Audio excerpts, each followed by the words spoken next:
में आम इंतखाबात फरवरी के दूसरे हफ्ते में कराए जाने का इम्कान। मुल्क में आम इंतखाबात करवाने की तारीख का अभी तक कोई हतमी फैसला नहीं किया गया। इसी सिलसिले में ज़राए इलेक्शन कमीशन ने कहा है कि इंतखाबी शेड्यूल पर इलेक्शन कमीशन में तजावीज़ पर गौर किया गया है। इंतखाबी शेड्यूल 14 दिसंबर के बाद जारी किया जाएगा, जिसके बाद ये इम्कान जाहिर किया जा रहा है कि मुल्क में आम इंतखाबात फरवरी के दूसरे हफ्ते में कराए जाएंगे।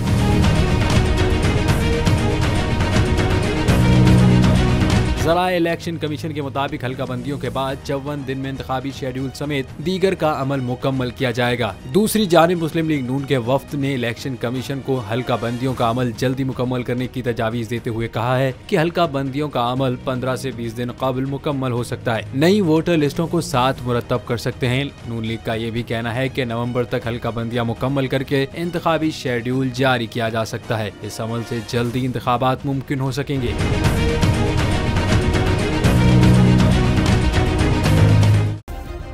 सब्सक्राइब करें और बेल दबाएं ताकि कोई खबर रह न जाए।